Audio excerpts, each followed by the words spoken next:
And you've got this screen on your. Yeah. Okay.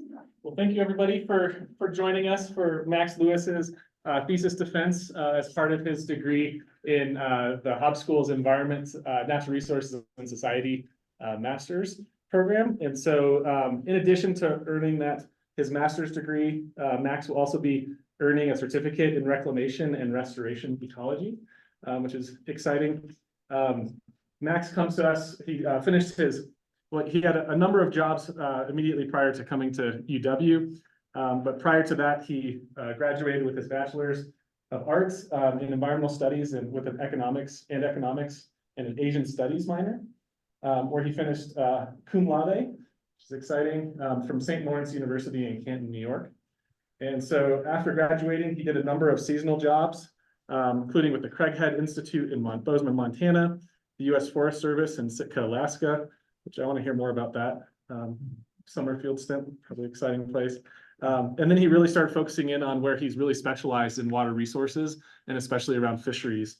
And so he has a great deal of experience working in the fisheries space, freshwater in the Intermountain West, first with Trout Unlimited in Missoula, Montana, and then later with a couple of field seasons with the Wyoming Game and Fish Department out of Jackson, where he sort of adopted his new home in Jackson, Wyoming.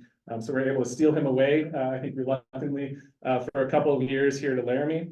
But he's been back and forth with his friends and partner back there. And so really excited. Oh, and then immediately prior to coming to UW, he was at the Friends of the Teton River in Driggs, Idaho, where he was the fisheries program manager for a couple of years, and really just developed a lot of local insights and knowledge about the systems, the ecological systems that were there.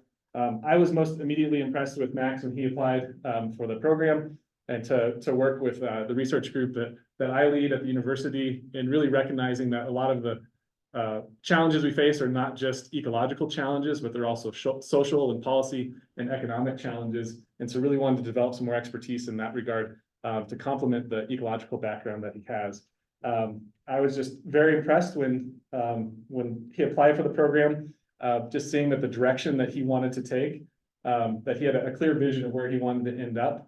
That also included him landing back in the sort of his adopted home in Northwest Wyoming and in that region around Grand Teton and Yellowstone. And the stars have aligned, and it's really exciting to share that he recently accepted a position as the conservation project manager with the Jackson Hole Land Trust, where he'll be focused on land conservation easements, specializing in the Upper Green River Basin, which is a part of his case studies that he will be presenting here today. So it's always awesome when somebody is defending their thesis.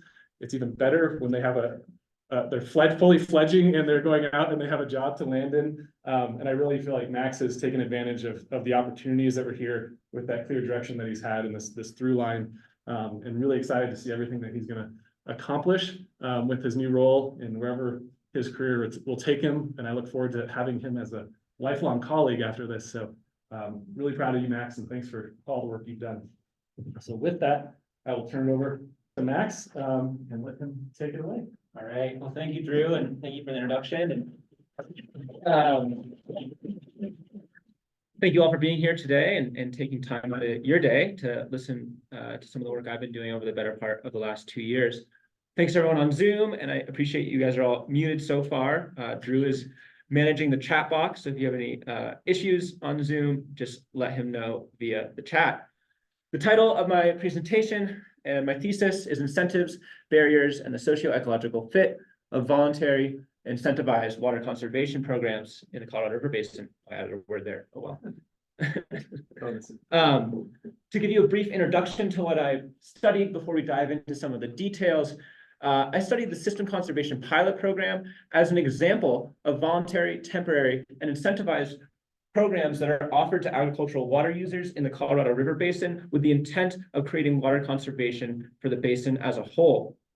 Specifically, I study how the program fits the needs of agricultural water users in the upper portion of the Colorado River Basin, and I look into the institutional, social, and ecological factors that could potentially lead to higher rates of program adoption through this research.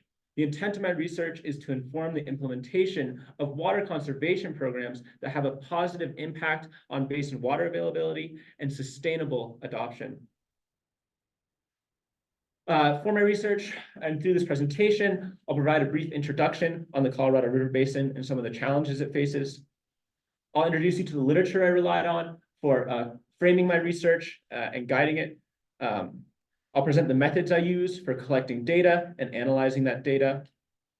I'll provide some supporting information that was drawn from the initial run of the System Conservation Pilot Program.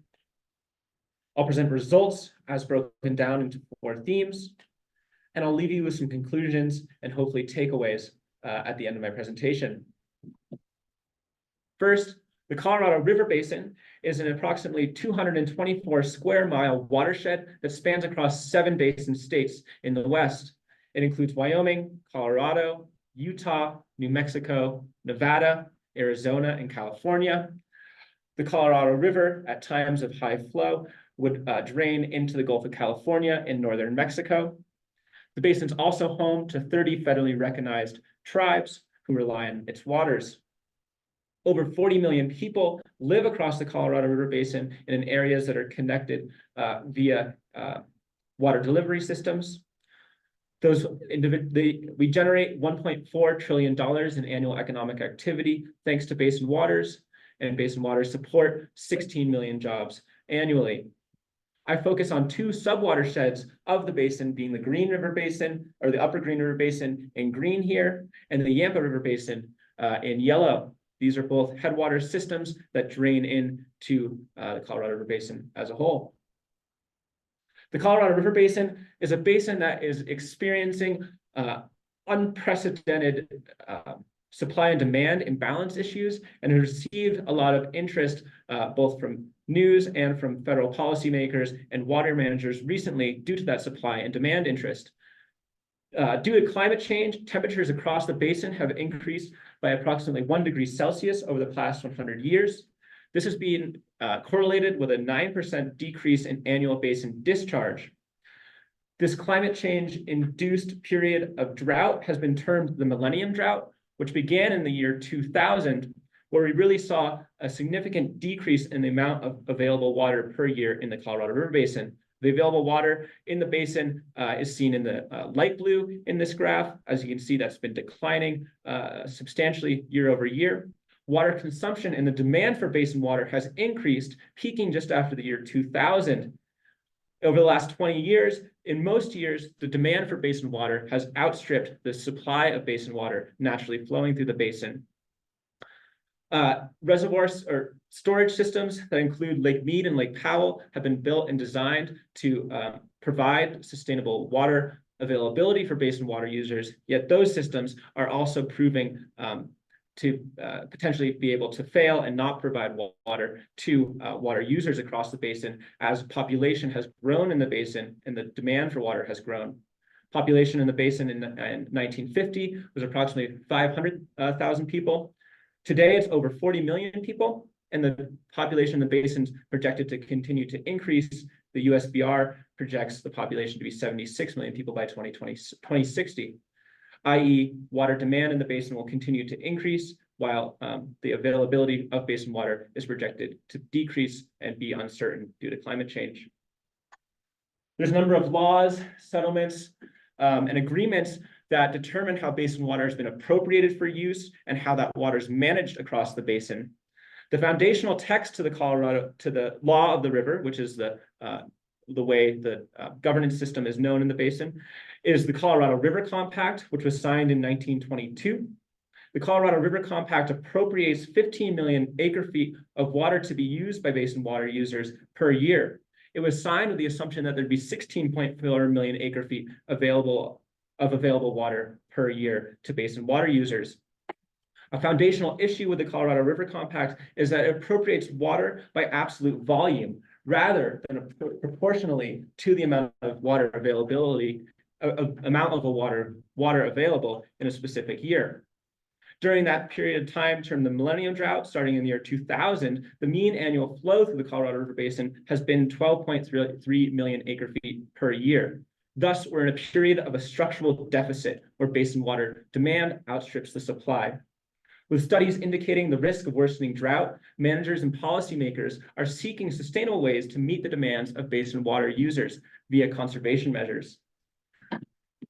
Agricultural water users are going to have to be a part of that conversation and a part of the solutions we seek in the Colorado River Basin, as agricultural water users use approximately 79% of the water available in the basin during any one year. The System Conservation Pilot Program has emerged as a pilot program to create agricultural water savings via a voluntary and temporary program.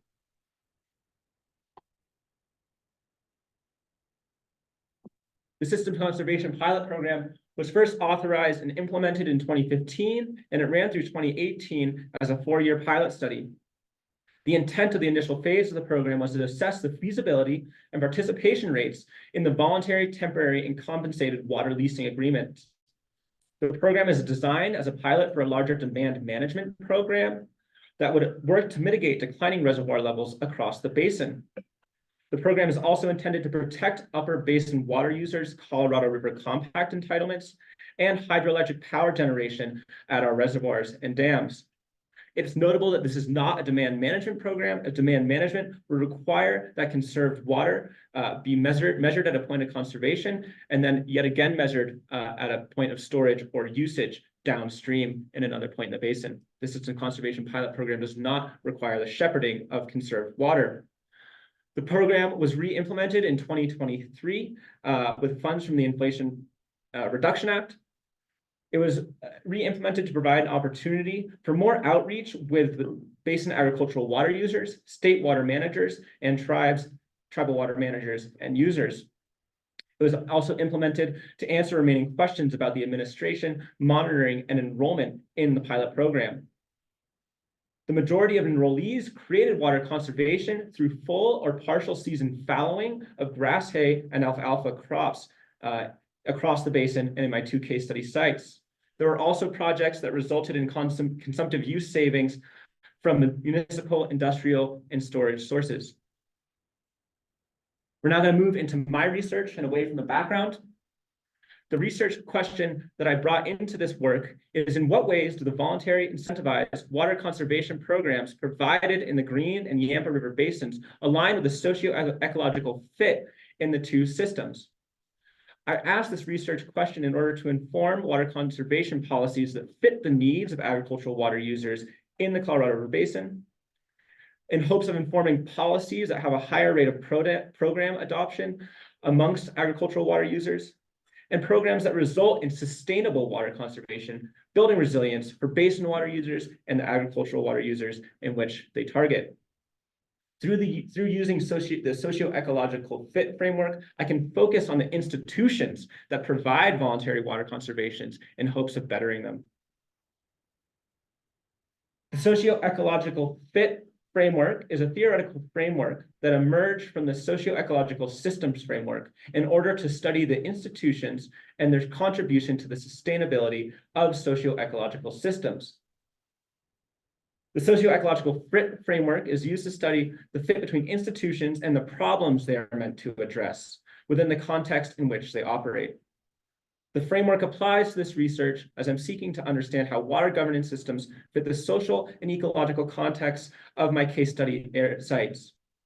I use this framework as I believe that institutions link society to nature and can either coordinate relations between ecological and human objectives or inhibit adaptive responses to ecosystem change.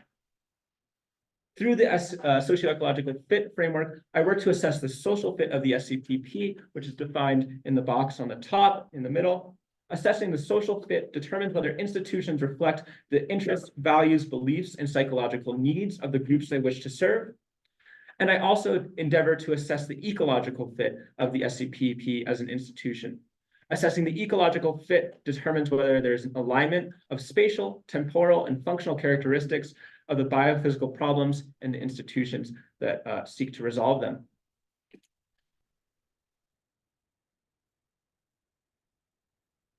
We'll now move through my methods.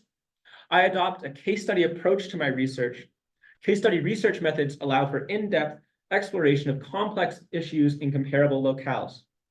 Through case comparison between the two basins I adopt, I analyze the causal factors that determine conservation program adoption and the socio-ecological fit of the programming. Using a case study approach to collect qualitative data provides a scope to my research and allows me to compare insights from two subbasins in different institutional settings. My two case study sites have notable similarities in that the large proportion of the privately owned land is under flood irrigation agriculture. These basins sit at the top of the Colorado River Basin, and agricultural water users generally do not benefit from reservoir storage and controlled flow releases to their headgates. The Upper Colorado River Commission, which provides the System Conservation Pilot Program as an institution and administrative entity in both areas. The SCPP is offered to agricultural water users in both basins.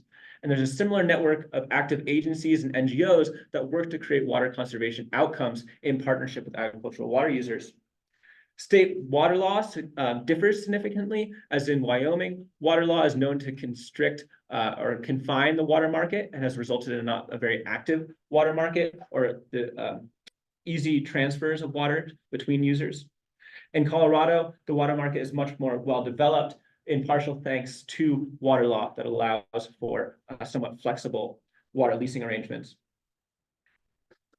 I rely on two data sources primarily for my research. One is a qualitative data source that I collected through field interviews. One's a quantitative data source that was collected through a survey of agricultural water users. I also reviewed relevant documents on the System Conservation Pilot Program. This allows me to employ a sequential triangulation mixed methods research method, combining elements of quantitative and qualitative approaches to provide a breadth of understanding and validity to my research findings. This mixed methods research design is used to confirm and substantiate the findings of past quantitative research on voluntary incentivized water conservation programs.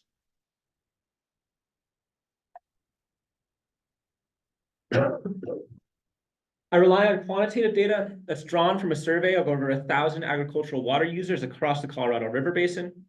I was a member of the team that collected these responses and analyzed them. This survey asked questions about respondents' experiences or perceptions of water shortage and curtailment, their concerns about future water management and water availability at their agricultural operation, their interest and awareness of water leasing arrangements and agreements, and their concerns about the implications and impacts of engaging in a water leasing arrangement. I also conducted qualitative interviews via field visits in my two case study locations. In the field and in conversations, I conducted in-depth semi-structured interviews. I created interview participants via a purposive sampling method, which is a method that selects interview participants within the study site based on their experiences relevant to my research. An initial list of potential interview participants was created by reviewing documents, making observations at meetings and social gatherings, and through professional networks. Via the snowball method, the number of interview participants was expanded over time, as initial interviewees identified other individuals to be interviewed and provided their contact information. I interviewed a total of 33 individuals through my research. These interviews lasted between 22 and 157 minutes, with an average length of 52 minutes. I created two different interview guides as I wanted to interview two different groups of individuals.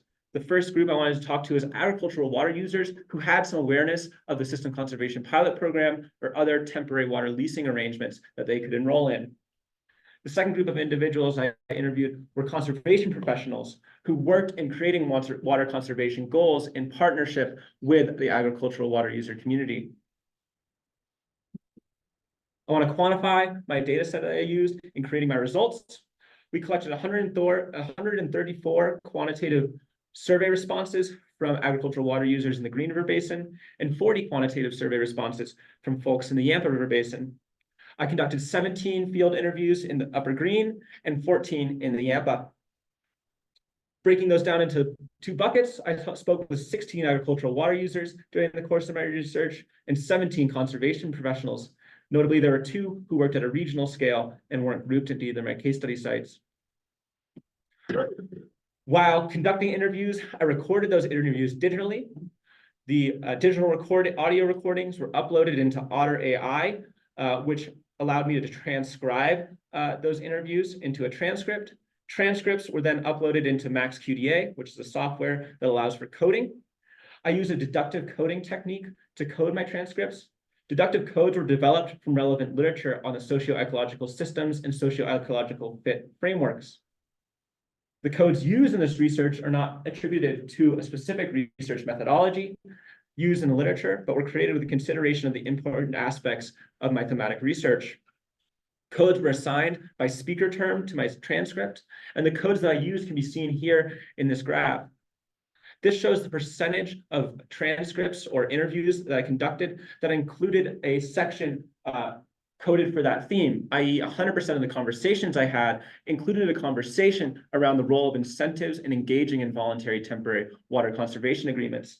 Only 50% of the conversations I had included a conversation around some of the ecological implications of engaging in such an agreement. I want to now move on to some of the supporting information I drew upon for creating my research methodology and guiding my research questions and the questions I asked individuals while in the field. I had a substantial amount of background information from the 2015 through 2018 run of the System Conservation Pilot Program. Some things that stood out to me as I developed my research was this map here on the right, which shows that there's clusters of program adoption in the Upper Green River Basin and in the Uinta Basin of Utah. I also found through reviewing reports available on the initial phase of the System Conservation Pilot Program that the majority of program enrollment during the first 3 years of the program is partially attributed to an intermediary who worked between the agricultural water user and the UCRC, the Upper Colorado River Commission, to adopt the System Conservation Pilot Program. These intermediaries here are Trout Unlimited and the Nature Conservancy. In total, between 2015 and 2018, there were 64 projects created. 17 were in Colorado and 26 were across the state of Wyoming or in the Upper Green River Basin, or in the Upper Green River Basin, as that's the extent of the Colorado River Basin in Wyoming.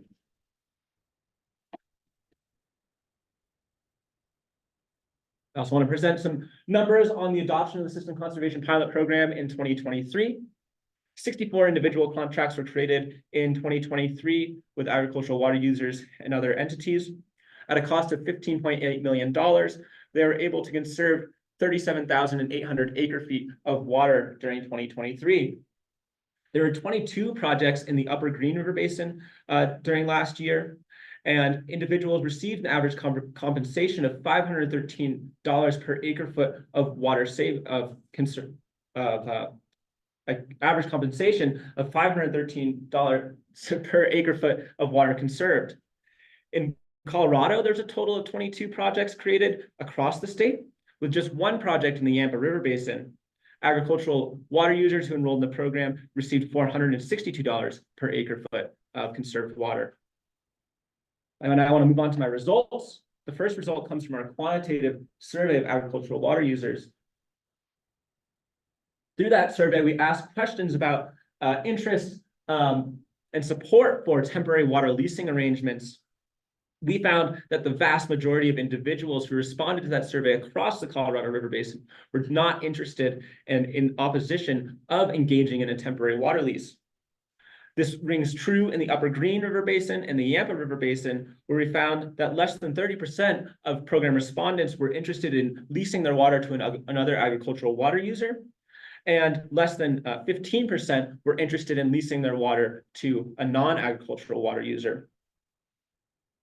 So these are rather unpopular actions, and it's notable that the System Conservation Pilot Program is asking folks to leave their water right unused and to leave their water right in stream where it could theoretically be used by another water user, and is piloting a leasing agreement such as those that are asked about in this survey. Through conversations and document analysis, I also worked to understand the group of active agencies and NGOs that work across these two case study basins to create water conservation outcomes in partnership with agricultural water users. The entities that are in blue are those that are dissimilar, but both active in the two subbasins I studied. Trout Unlimited and the Nature Conservancy in the Upper Green River Basin have had a high level of staffing continuity and have a high level of capacity in the Upper Green River Basin. In the Yampa River Basin, both those organizations have had recent staffing turnover, which has reduced their perceived capacity amongst the agricultural water user community. I also found that conservation districts in the Upper Green River Basin are well-staffed and work proactively with agricultural water users to inform their management practices and their adoption of a variety of programs. In the Yampa River Basin, conservation district employees are on a contract basis, and thus the capacity of conservation districts is rather limited. It's also notable that in Colorado, there's a number of organizations, including the Colorado Water Trust and the Colorado Water Conservation Board, that work with agricultural water users to create water leasing agreements for a number of different outcomes. And I want to work into my 4 themes that emerge from both the quantitative and qualitative analysis of my data. The first theme that emerged was risk and how risk informs decision-making amongst agricultural water users. I found through conversations that agricultural water users perceive risk to the amount of water availability at their headgate due to changes in runoff timing and the amount of runoff per year. They perceive risk due to increased demand on Colorado River Basin water, specifically from lower basin water users, as there's somewhat of an us versus them mentality between upper and lower basin water users. And there's extreme risk of involuntary curtailment and changes in water management and the understanding of water law, leading to water rights being curtailed. We found in our quantitative survey of agricultural water users that the majority of respondents are concerned about new constraints on their water use from water managers. And this is directly correlated with over 75% of respondents being very or somewhat concerned about their ability to continue their agricultural operation into the future. And I want to share some quote from my qualitative data collection efforts. I spoke with an individual who is an agricultural water user in the Yampa River Basin who kind of voiced a perception of risk and shared a quote that I really think is a through line through the conversations I had with others. They stated, "We've always thought that we would always have the water, regardless of how old our water rights are. At our place, the water rights go back to the 1890s, but we just continue to demand more and more and more out of our water for homes, for recreation, and for development. Municipalities need it more. You know, it just shows a complete lack of respect for what Mother Nature can do for us when Phoenix is allowed to plant additional almond trees or put in these huge developments." So this individual is obviously showing that they're very concerned about increased demand and this us versus them, lower basin versus upper basin water perception of water use and water needs. This individual is kind of encapsulating a lot of the themes I found that people are concerned that lower basin water users and the political and economic clout they may have could negatively impact the availability of water to upper basin water users. I also found some differences in perception of risk between the Upper Green and the Yampa River Basin, as I found that interview participants in the Yampa River Basin were concerned about trans-basin water diversions, as there's been historically water diversion between the West Slope and Front Range of Colorado. And I found that Yampa water users had also had more recent experience with involuntary water curtailment in their basin due to increases in monitoring and the declaration of the Yampa River Basin as being over-appropriated.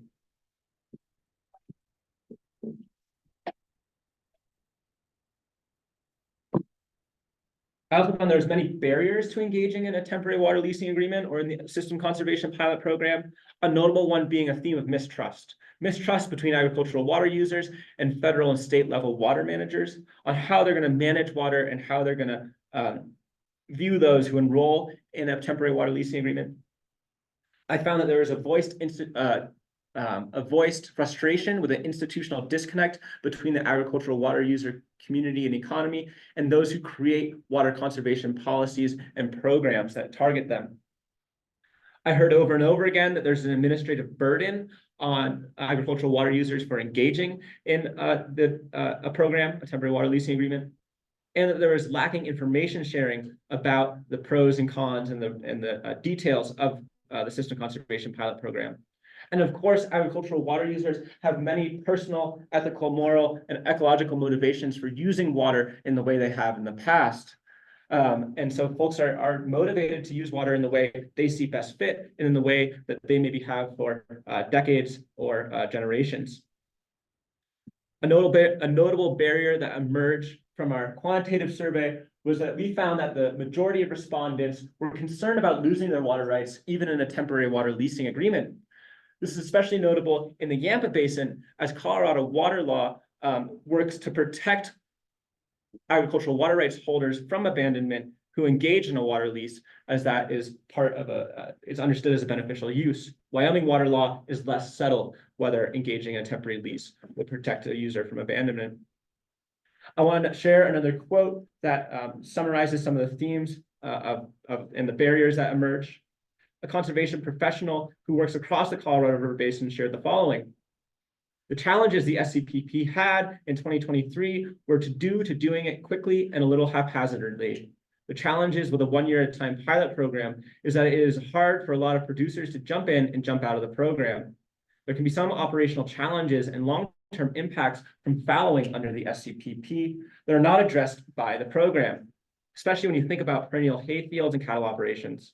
I think it's really bad that the SCPP puts the burden of externalities on the water user. Program enrollees can be negatively impacted, and I believe that the burden should fall on the program, not the participant. So this person's really noting frustration and concern about the program in that it's a pilot program that's offered year over year, and there's no institution to help people deal with the externalities that could come from the impacts of fallowing their fields and from enrolling in the program. My next and third theme is incentives. As I mentioned, 100% of the conversations I had, we talked about money and financial incentives for engaging in water conservation programs. Notably, first, through our quantitative survey, we found that the majority of respondents did not believe there is sufficient financial compensation offered for engaging in a water leasing agreement. This is in contrast to what I found through my qualitative surveys or my qualitative interviews. Through my qualitative interviews, I found that all the program participants who I spoke, or sorry, all the individuals who I spoke with who were aware of the system conservation pilot program or who had engaged with it thought that the compensation offered was very enticing and was a great incentive for enrolling in the program. I found that the compensation offered allowed individuals to diversify their income and build resilience on their agricultural operation, making it more sustainable moving into the future. A Green River Basin water user who's enrolled in the program shared the following. They said, I make $25,000 a year when I lease my land to another producer, and I can make significantly more amount of money through the SCPP. This year, I had a major concern that if I put water down my irrigation ditch, that it would collapse. So I enrolled in the SCPP to make some money to pay for the repairs to my ditch. This will allow me to turn the water down the ditch next year. The SCPP has allowed us to stop what we were doing and to make the repairs we needed. So this person is taking the funds provided via the Inflation Reduction Act and putting them back into their operation and into their water delivery systems, making them more resilient moving into the future, allowing them to continue or to come back to production in the future, potentially using water more efficiently and effectively via that upgraded infrastructure. The final theme I want to present is on trust. I had a lot of conversations around trust, and trust came up as something I was interested in understanding when I saw that intermediary groups played such a large role in program enrollment between 2015 and 2018. First, from our quantitative survey, we found that there isn't much trust out there between agricultural water users and state water managers. We also found that the groups that were deemed to be the most trustworthy out of a group of federal and state level entities were those that often had locally scaled professionals working on the landscape. That is the Natural Resource Conservation Service and conservation districts. These groups were indicated to be the most trustworthy, to have the most similar goals with agricultural water users, to be the most familiar to agricultural water users, and to be the most competent. So these groups that have these locally scaled individuals are deemed to be the most effective in engaging with agricultural water users and the most trustworthy. I also have some quotes to share that really encapsulate trust and the differences in the level of trust between intermediaries in the Yampa River Basin and the Upper Green. First, a quote from the Upper Green, from the Yampa. A water conservation professional in the Yampa shared why they believe agricultural water users have not enrolled in the SCPP in the basin. They state, I think that's because it's a relatively new program. They might not necessarily know other ranchers that have participated in it, and they're kind of being asked to trust us, Trout Unlimited, as well as the state that their water rights won't be messed with. And for a lot of people, that's a pretty big ask when water is their sole source of income. And so when you go poking around somebody's sole source of income that's been working well for them for the past 50 or 100 years, it's concerning. It's a big ask to get people to change what's already been working for them in the past. So this individual, a representative of Trout Unlimited, is indicating they haven't built trust with the agricultural water use community in the Yampa River Basin. And this leaves people really concerned about engaging in a water leasing agreement and really uncertain about changing the management actions that have been working well for them on their agricultural operation. Meanwhile, a water manager in Wyoming attributed the success of the SCPP in the state to two specific NGOs. That individual stated, "I give credit to Trout Unlimited and the Nature Conservancy. They've been working in the basin since before 2015 on projects like this. So they laid a lot of groundwork. And as you can probably relate to in your everyday life, you're going to trust what your buddy says before you trust what I say. So when the representatives from TU or TNC showed up and said, you guys should really try this SCPP, this is for real, they listened to them." So this person indicated that by individuals being in the basin for a long time and working with the agricultural community for a sustained period of time over a number of years, they've been able to build that trust and a trusting relationship that allows for that intermediary to be maybe considered the agricultural producer's buddy who should be trusted. Now I'm going to move on to some conclusions.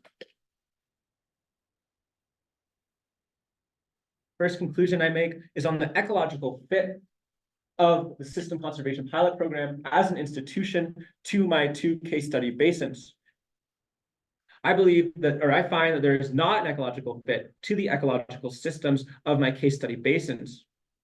In my two case study basins, agricultural production has modified the landscape since initial settlement, which has resulted in the shaping of rivers and streams, the building of dams, and the removal of wetlands. Today, valley bottoms and riparian habitats persist thanks to irrigated agriculture, which spreads water across the landscape, recharges the aquifer, and provides late season return flows. Agricultural irrigation both irrigates agricultural operations and riparian areas that ungulates, migrating birds, and fisheries have relied on for the better part of the last 100 years.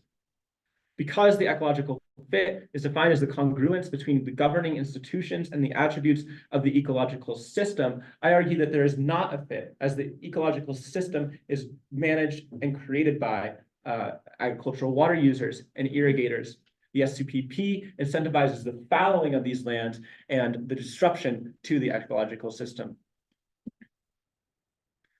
My second finding is on the social fit of the System Conservation Pilot Program to the social system of the Yampa River Basin.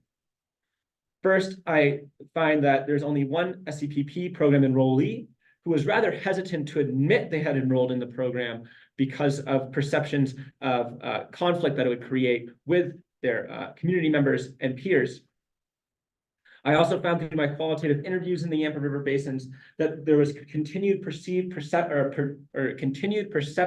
of risk of abandonment that could result from engaging in the program.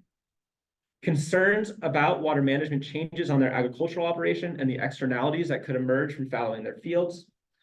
And that many of the individuals I spoke to had a limited understanding of the SCPP and the management actions it requires and the compensation it provides. This all acts as a barrier to program enrollment. I also found that key not-for-profits, including the Nature Conservancy, Trout Unlimited, and conservation districts, have not had the same level of staffing continuity as in the Upper Green River Basin.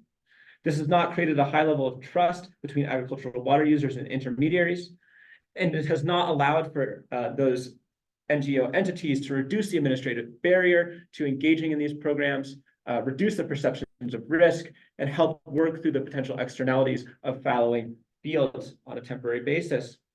Thus, the program does not meet the interests, values, and beliefs and psychological needs of agricultural water users in the Yampa River Basin.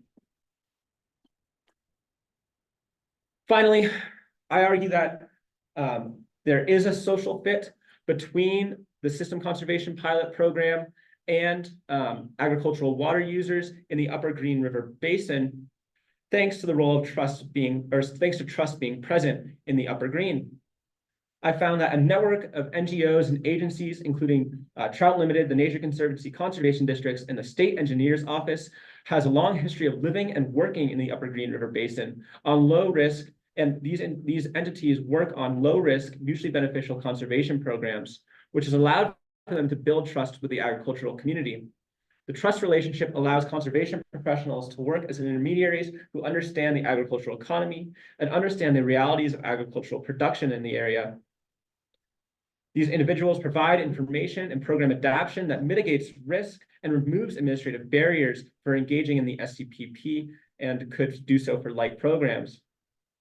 These individuals, through negotiations with the Upper Colorado River Commission, have also increased the incentives provided to agricultural water users for engaging in a temporary lease, thanks to negotiations with the Upper Colorado River Commission. This higher price per acre foot of conserved water allows for these uncertainties and externalities to be better covered that result from fallowing fields under the SCPP. I argue that this all creates a social fit to the socio-ecological system of the Upper Green River Basin. Yet it should be noted that this fit is tenuous, as the intermediary organizations who work as intermediaries with the agricultural community are not compensated by the Upper Colorado River Commission or any other entity for the involvement in the SCPP. They simply work on the SCPP as they see it as overlapping with their organization's missions and goals. This makes it uncertain that these organizations, intermediaries, and individuals will continue to work with the agricultural community on the SCPP.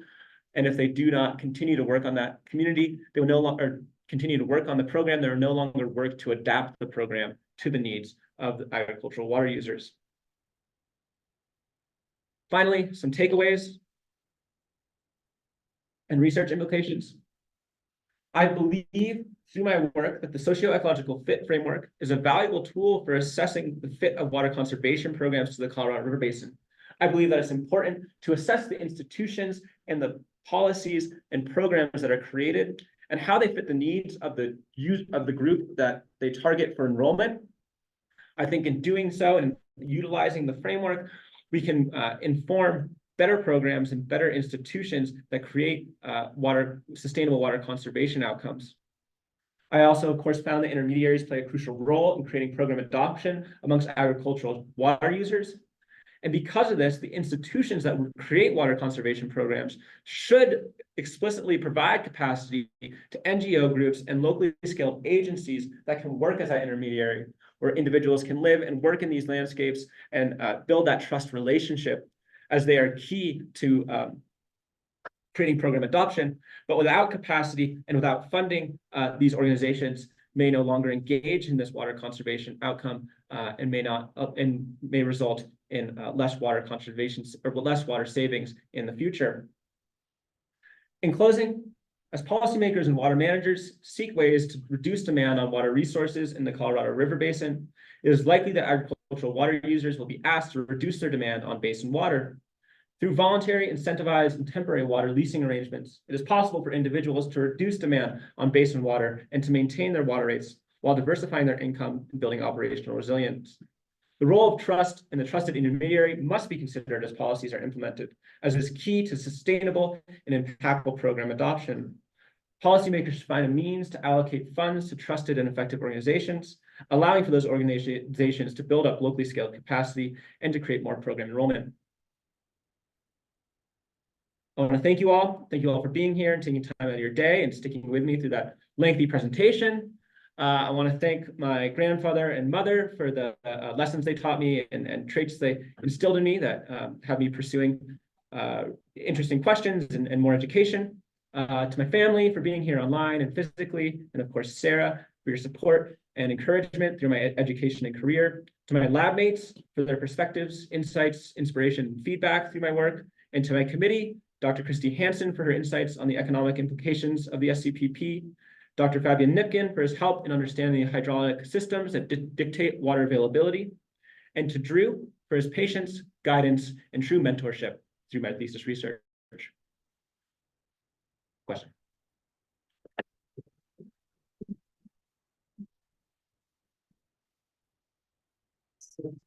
For folks in the room, we have a fair bit of time for questions, and for folks, so you want to raise your hand and direct them directly to Max. For folks online, you can either use the raise hand function, and I can call on you if you want to ask your question directly to Max by unmuting yourself, or you could also just put them in the chat, and I'm happy to relay them to Max as well. So we have probably 10 to 15 minutes for questions, so feel free. Oh, I see Pallavi with her hand up online. You want to unmute, Pallavi? Hey, can you hear me? Yeah. Hi, Max, congratulations. It was so thorough and so great presentation. I loved your work. I loved the findings. It was really interesting to see some findings. My question was that, so you said about the perception of risk among people. I wanted to know, was the perception of risk among the people, specifically in the Green River side of the Colorado River Basin, different based off of their water rights? Do you think people with more seniority of water rights had a different perception of risk for their water availability, specifically in the Green River side? Yeah, I think from my interviews, it was kind of varied, right? There's people who expressed more mistrust between government entities and water managers. And those folks who have senior water rights still did express a perception of risk to their water rights. And then there's individuals who didn't talk about mistrust as much and expressed more trust in water managers who really didn't express that much risk. I think as most of the folks I spoke to had rather senior water rights. So yeah, I think there's still some perceptions of risk amongst water rights holders of many dates. But those who express that risk generally were less trustful. And it's notable that I think all the individuals I spoke with had some relationship with an intermediary, a conservation group, who had likely worked to, I guess, mitigate some of the perceptions of risk and to build trust, but yet still some risk remained, I think, for folks. And I think a lot of people have just also perceptions of risk about just physical water availability at their head gates. It's a free-flowing streams and main stem river, and some people have really experienced water shortage at times of the year when they have normally expected water. So there's this risk about water availability that is hard to change. Yeah, thank you. Lucas. Yeah, great talk. Really cool work. I was really curious or interested in the mismatch between people who were aware of and had enrolled in the program, saying this seems like a good incentive and a decent amount of money, versus the survey respondents who had said, we don't think this is enough money, who theoretically hadn't enrolled or considered enrolling. And I wonder if through your work and through your interviews, if you have any insight as to where or kind of what might flip the switch between people thinking it's not enough compensation towards those who say, yeah, this is a cool program that can really benefit me financially. Yeah, I think that there's just a wide gap in information and knowledge. And I think that information about voluntary incentivized programs of any type don't reach all the individuals that they're intended to because of multiple barriers, different social groups and different viewpoints and perspectives on conservation issues. So I think there's just a lot of individuals who aren't informed about what's out there and what's offered to them and the kind of financial incentives they could gain due to a variety of reasons for that. And I think a shortcoming of my qualitative research and a shortcoming of this research is that I really was only able to speak with 33 individuals, and most of those folks were within a social or professional group that had adopted some sort of conservation practices in the past. So I really wasn't able to reach a lot of the individuals who had less information about the system conservation pilot program to ask them questions like you asked me. Dad. Yes, thanks. Good job. Quick trip from Jackson to Salt Lake City. I saw quite a lot of farms, where they're doing water retention, building ponds. Is that something that NGOs encourage or government encourages? But it seemed like over in the Salt Lake, that side of the hill, there seem to be excavators working all over the place, building ponds on farms. Yeah, I think the NRCS and USDA has a lot of funding for like, especially off-channel watering, or sorry, off-channel ponds that allow for cattle watering that aren't in rivers and streams. I think as far as like reservoir storage goes, that can really provide a meaningful difference for the water availability for agricultural water users. That's a lot more burdensome and a lot more expensive, and is a lot more challenging to implement. There are definitely active, there's ongoing work on creating more reservoir storage that would make an impact for agricultural water users in the Green and Yampa River basins continuing right now. And I think there's a period of increased interest in building headwaters reservoir systems that has been somewhat dormant for the past few decades. But I think a lot of those things you saw were probably for off-channel cattle watering. I think they were, yeah. Stock water. Then it just, between your work and the other students doing agriculture, you're getting crops and such that are less water thirsty, that have the same nutrients or better nutrients than classical alfalfa, the new alfalfa. Yeah. Is there a big integration between the Nature Conservancy trying to limit it and the pasture? Absolutely. So the System Conservation Pilot Program allows individuals to enroll in the program on the basis that they'll enroll in the program and fallow while they are engaging in a crop switching. And that is one of the major motivators why the Nature Conservancy and Trout Unlimited are interested in the System Conservation Pilot Program, as they see it as a financial opportunity to help agricultural water users through that transitionary phase, right? When you switch crops, you're not going to make any money that year, rather you're going to spend a lot of money.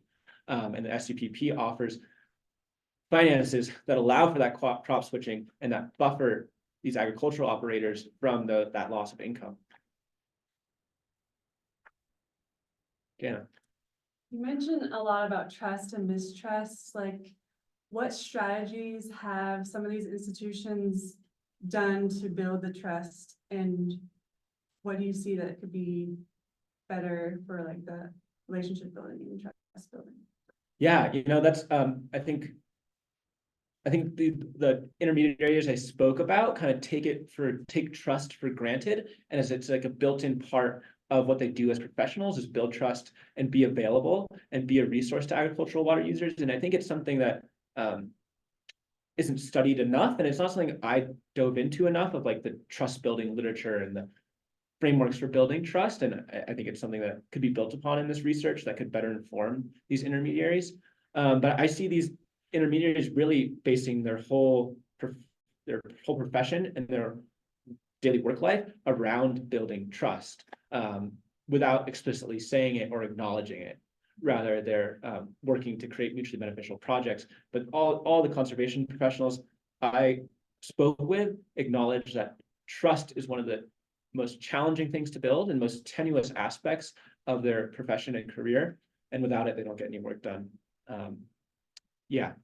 But usually when I ask about it, they say, oh, that's a great question. Like, it's interesting to think about. And it's just something they take in as part of their work. Great job, Max. This was super interesting. Something I'm curious about is early in your presentation, you noted that the water law differences between Wyoming versus Colorado kind of allow easier transfer of water rights, and it's a more developed market in Colorado. Mm-hmm. Did you see that playing into your interviews at all, or did that come up at all in differences between Wyoming and Colorado?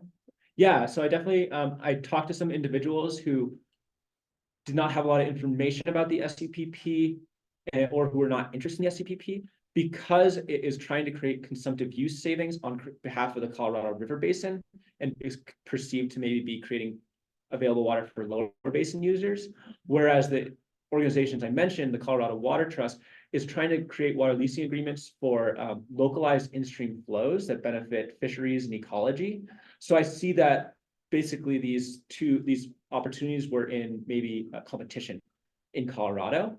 So people had more opportunities to engage, and maybe that skewed why fewer people in Colorado are interested in engaging in the SCPP.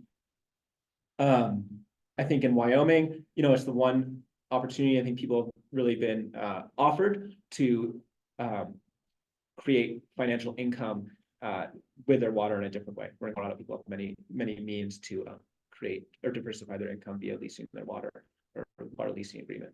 I think that's something that could be expanded upon and touched upon more by those intermediaries in Colorado, is the fact that these agreements do protect their water rights from abandonment.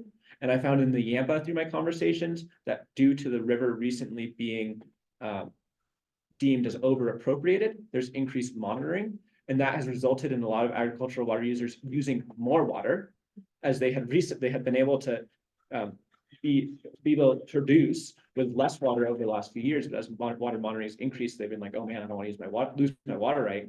I'm going to push all this water onto fields.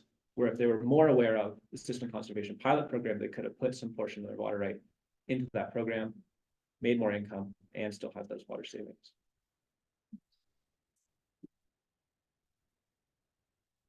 Any last questions for Max?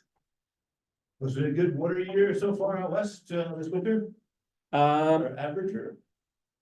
It seems about average. I think it's above average in the state of Colorado. Maybe Fabian's finger on the pulse. Highly location dependent. The Bighorns, for example, as far as I know, were a lot drier than some of the other parts of the state.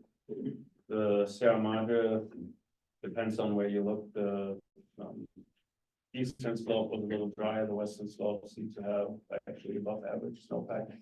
And the Jackson area, I think, was right around normal snowpack.